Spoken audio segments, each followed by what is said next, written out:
Hello everyone, I just want to share this scripture. After you get what you prayed for, ask for discipline to keep it, and wisdom will multiply it.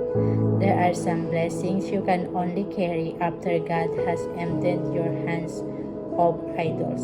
Exodus 20 verse 3. The Lord being with you is what makes you successful. God put a blessing on you before you were formed in your mother's womb. Step forward with confidence. God is already there. Serve our Lord God with great faith, with divine loyal love, with fear and respect. To be grateful and thankful to our divine shepherd. Our Lord Jesus Christ, God said, although you have been forsaken and hated, I will make you great and beautiful, a joy of many generations. I will not leave you until I have done what I have promised you. God is writing a story you can see, and it will be worth the wait. There will be no end to the increase of His prosperity or of peace.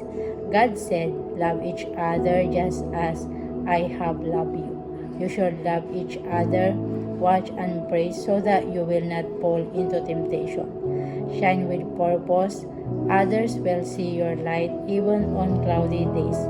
God loved to shine His light in and through His blessed children. Such a beautiful reminder. Light always finds a way through. I reflect on Isaiah 43 verse 19 nearly every day.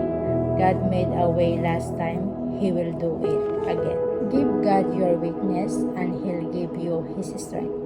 God raised Jesus from the dead and gave Him glory so that your faith and hope are in God. For with God nothing shall be impossible. The sea golden stopped Moses, the wall golden stopped Joshua, the giant golden stopped David, death golden stopped Jesus. With God nothing can stop you. Trust the Holy Spirit, God's plan is best. No one loves you more than Jesus Christ. Believe and have faith in Him. He'll save you and change your life. 1,000 religions and only one tomb is empty. Give your life to Jesus Christ. He's the only way to heaven. We are created in the image of Almighty God. He is the I am, and so when we say, I am strong, I am confident, I am going forward in life with the mighty I am. Talk about power. Thank you, God. Keep speaking the words to victorious pathways of Almighty God. Lord, please never let go of my hand, because without you, I am nothing. When you walk with Jesus, the impossible becomes possible. Faith is believing God is working even when we don't see it. We must be convinced of the truth, and the truth set us free to be great used by God.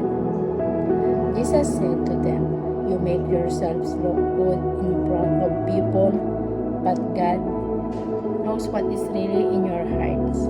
What people think is important is worth nothing to God. When David faced Goliath, he didn't talk about how dangerous Goliath was. He talked about how great God is. Don't talk fear, talk faith. Be a warrior of God. Fear not creation, but the Lamb alone. For that holy fear comes strength, wisdom, and the path to true greatness. Great is our faith. Let it be done for you as you desire, says the Lord. No one else can do what Jesus did for us. Father, shine through me. Let my life be a testimony of your love and truth to everyone I encounter. I am really depending and believing God is preparing something beautiful on the other side. Holding on, for I know glory is coming. What we're walking through right now is not the final chapter.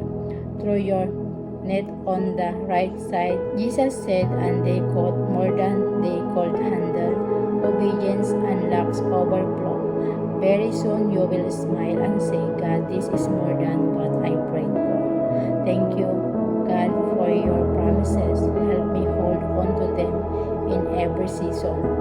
May the God bless and joyful, filled with love, peace, and God's presence always. Holy is His name and amazing is His work in my life. Thank you everyone. God bless you.